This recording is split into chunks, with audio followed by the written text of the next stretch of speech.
Chapter 1. The Tree in the Forest. Just outside a village there was a beautiful forest. It was full of so many kinds of trees. On the edge of the forest there was a pretty fir tree. He was still a small tree. He lived in a very nice place. There was a lot of sunshine and fresh air. Around him there were many other fir trees. Some were much bigger, and others were the same size. There were also many pine trees. They all looked so big. He wanted to be big too. His life was very good. But he did not know that. He did not care about the warm sunshine or fresh air.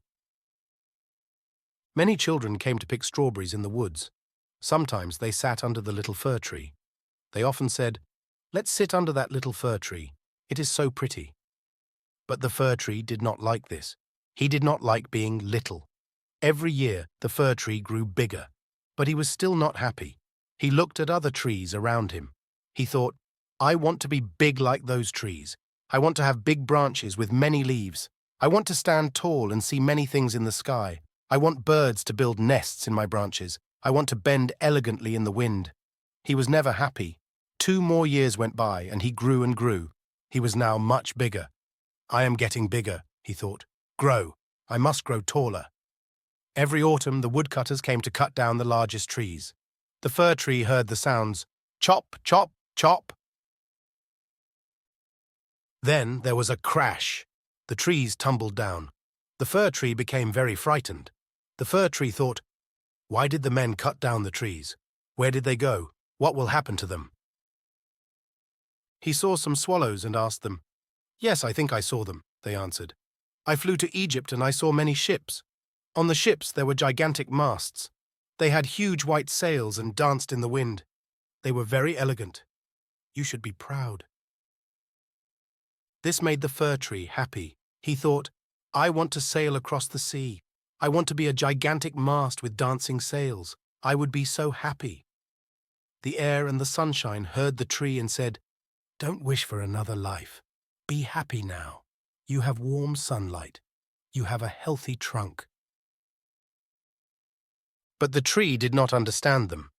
This year, the woodcutters came before Christmas. They did not cut down big trees.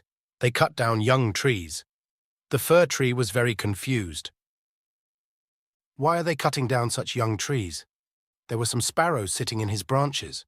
So the fir tree asked them, "Where are the trees going? Those are smaller than me. Why did the men cut them down?" This time the sparrows said, "We know! We looked in through some windows in the village. The trees will go there. They will be so beautiful. They will wear so many colors and lights. They will be so happy. They will live in a warm room with many presents under them." The fir tree was very interested in this. The tree thought, "It sounds wonderful. It is better than sailing across the sea. I want to live in such a place. I suffer so much in this forest. Something better must be waiting for me." Again the sunlight and the air heard the tree. They said to him, "Do not be so foolish. Your life in the forest is the best. Be happy with that." But the tree ignored them. Finally the woodcutters came. They stood in front of him and said, "This one will be perfect." A few moments later the tree felt a sharp pain. It was the axe. Whack, whack, whack. He fell to the ground. Crash. It was not the happiness he dreamed of. He suddenly felt very sad. He thought, "My home. I am separated from my home. I will never see it again. I will never feel the fresh air or the warm sunlight. I will never hear the birds sing again. I am so sad." Chapter 2. A Very Sad Life. The fir tree was put into a large room. He looked around the room curiously. Soon after, many servants and young girls came in. They started to decorate the tree. They hung many-colored decorations on the tree.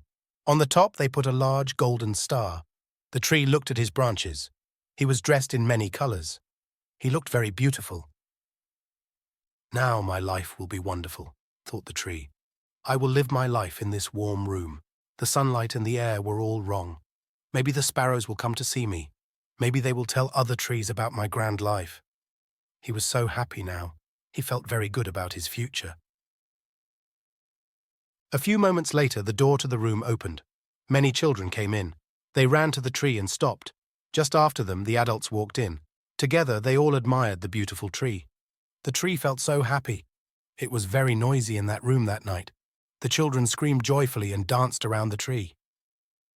Later, all the people sang Christmas carols together. The tree enjoyed watching all of this. He thought, "This is all for me. I will enjoy this every night." He was very content. The next morning, the tree wanted to see the children, but they did not come to see him. Instead, some servants came into the room. He thought, "Yesterday the servants decorated me.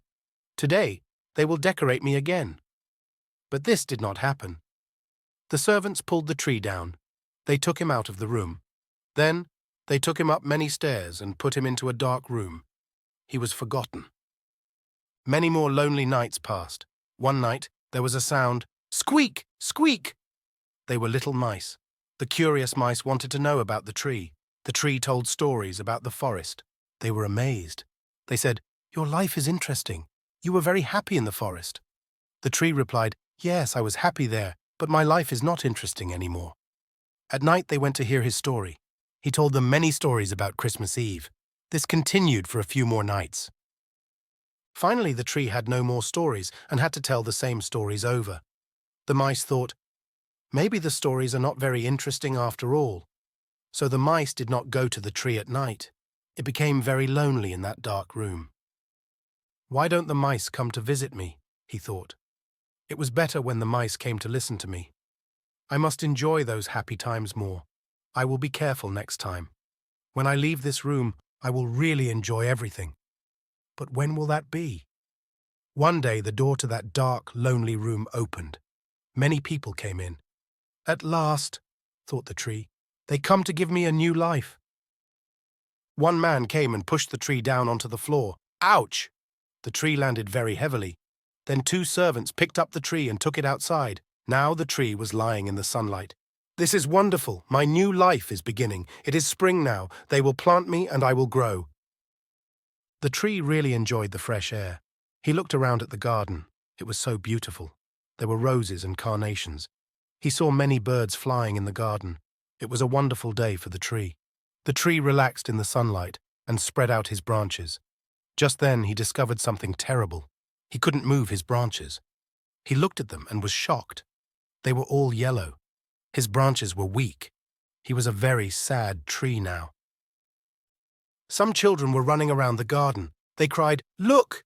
It is the Christmas tree. It is so old and ugly, but look!